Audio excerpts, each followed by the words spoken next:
There's something many estranged parents quietly wrestle with. A private thought they don't always say out loud. A question that lingers underneath the grief. Did this really begin when my child became an adult? Because for many parents, if they're honest with themselves, it didn't. The estrangement may have been declared in adulthood, but the emotional distance often began years earlier. Softly, gradually, almost invisibly, not as a dramatic rupture, but as a slow drift. In some families, the early years after separation or divorce carry dynamics that are deeply complicated, especially when new partners enter the picture. Step-parents can be loving, supportive, stabilizing forces, but sometimes they are not. Sometimes insecurity, jealousy, resentment, or control quietly take root. And when that happens, the child is placed into a psychological environment they never chose, never understood, and could not possibly navigate with adult clarity. Parental alienation is rarely loud in the beginning. It does not usually announce itself. It doesn't walk in wearing a villain's costume. Instead, it often arrives disguised as concern, as protection, as subtle commentary, as tone, as repetition, as narrative shaping. It may sound like, "I just worry about how your mom handles things. I'm not saying anything bad, I just notice patterns. You know how she gets? I'm only telling you this because I care." And over time, those suggestions don't remain suggestions. They become atmosphere, they become emotional climate, they become the lens through which a child begins to interpret one parent. What makes this especially painful is that alienation often doesn't require overt cruelty. It thrives in subtlety, in implication, in 1,000 tiny moments that individually seem harmless, but collectively reshape perception. A raised eyebrow, a sigh, a change in tone when a parent's name is mentioned, a sarcastic comment, a joke, a story retold with a different emphasis, not a single catastrophic event, but a gradual rewriting of emotional meaning. And children are extraordinarily adaptive. They are wired for attachment, for belonging, for safety within their primary household. They don't sit back and analyze family dynamics. They don't evaluate bias. They don't detect manipulation. They adjust, they align, they absorb, they survive, especially when the dominant household carries the emotional authority. Especially when one adult voice is stronger, louder, or more emotionally influential. Especially when conflict exists between the adults. Because children quickly learn something unspoken but powerful. Stability often depends on agreement.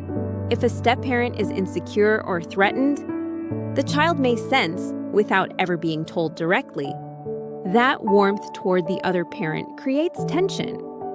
That curiosity feels unsafe. That loyalty has consequences. Not through punishment necessarily, but through discomfort, withdrawal, mood shifts, coldness, subtle disapproval. And so the child does what children do best. They adapt to preserve connection with the environment they depend on most. Now, layer onto this another dynamic, one that is rarely discussed with enough honesty: the passive bio-parent. In many alienation stories, there is not only an active influence, but a silent enabler. A parent who avoids conflict, refuses to challenge distortions, minimizes concerns, doesn't want drama, chooses household peace over relational truth. Passivity can look gentle on the surface, even reasonable, even mature. I don't want to fight. I'm staying out of it. I'm not getting involved. It's better to keep the peace. But for a child, and for the targeted parent, passivity often becomes complicity. Because when lies go unchallenged, they solidify. When distortions go uncorrected, they become memory. When narratives go unchecked, they become identity. And the child unconsciously learns, if dad isn't correcting this, it must be true. Over time, something profound begins to happen. Not just distance, but reinterpretation. Mom's love becomes pressure. Mom's boundaries become control. Mom's concern becomes instability. Mom's pain becomes drama. History itself begins to shift, not through conscious malice by the child, but through repeated emotional framing. This is one of the most devastating aspects of alienation. Not simply separation, but the erosion of shared reality. The parent watches, bewildered, as memories are questioned, intentions are misread, character is redefined, motives are rewritten. And the most disorienting part? The child often genuinely believes their version, because memory is not a perfect recording. It is reconstructive, shaped by emotion, repetition, influence, and context. Years pass, the child grows, adolescence arrives, independence forms, but the internalized narratives remain quietly embedded, unexamined, unchallenged, integrated into self-concept. And then adulthood comes. Suddenly, the cutoff is declared, the boundaries drawn, the distance becomes official. And the parent hears, "I need space. This is my decision. I'm setting boundaries. I'm protecting my peace." Language that sounds autonomous, but may have roots stretching far back into childhood dynamics. This is where many estranged parents feel a uniquely painful confusion, because the estrangement feels sudden, yet eerily familiar. They recognize the tone, the accusations, the emotional distance, because in truth, the separation didn't begin at 25. It began at 9, or 12, or 14 in missed phone calls, in shortened visits, in subtle withdrawal, in a growing emotional hesitation. Not an explosion, but a slow fade. And perhaps one of the deepest wounds is watching a passive parent double down, not just remaining neutral, but actively supporting the narrative that erases you. Not defending, not clarifying, not protecting truth, but aligning with the version that maintains household equilibrium. For the targeted parent, this often creates a layered grief.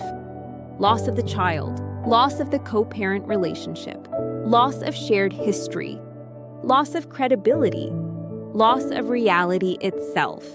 It can feel like being written out of your own life story. And yet, here's something critically important, something many parents need to hear.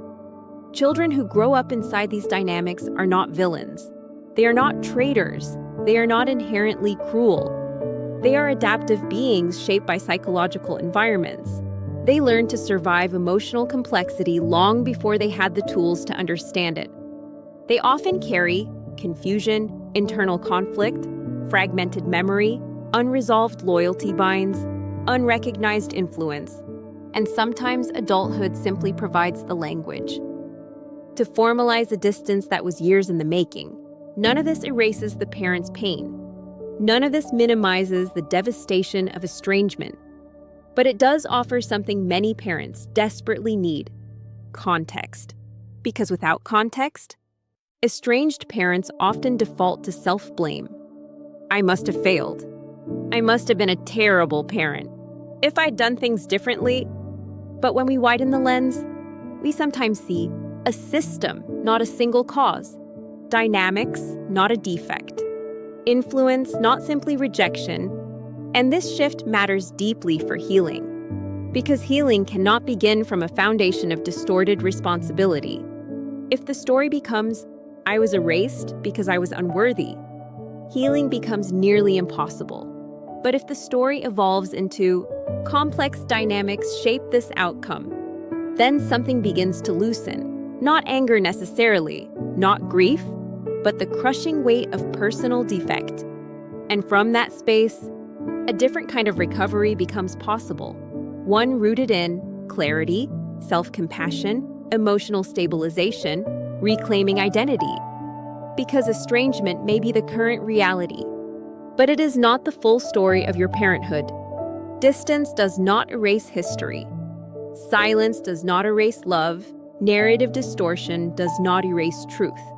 And perhaps one of the quietest, strongest acts a parent can make is choosing to understand the bigger picture without surrendering their dignity, without collapsing into bitterness, without rewriting themselves as the villain. Sometimes peace comes not from reunion, but from clarity, from recognizing what was yours, what was not, what you controlled, what you never could, and slowly, gently, releasing the illusion that you alone created an outcome shaped by many forces. If this is your story, if you sense your estrangement didn't begin in adulthood, if you lived through years of subtle alienation, passivity, distortion, or erasure, you are not imagining the pattern. You are not crazy. You are not alone, and most importantly, your love was real, even if the narrative changed, even if the distance remains. Some wounds are not the result of a single moment, but 1,000 invisible ones, and acknowledging that truth can be the beginning of profound healing. If this resonated with you, if it gave language to something you've quietly lived, please know you're not alone on this path. If you found comfort or clarity here, you're welcome to like and subscribe to Depth of the Quiet. You can listen quietly at 2 a.m. when your thoughts feel loudest. And return anytime you need a steady voice reminding you that your experience is real. If you feel safe sharing, you're always welcome to leave a comment or tell your story below. Not because you owe anyone your pain, but because your voice may help another parent feel less alone. No pressure to interact. Just heal at your pace and come back whenever you need to. You are always welcome here.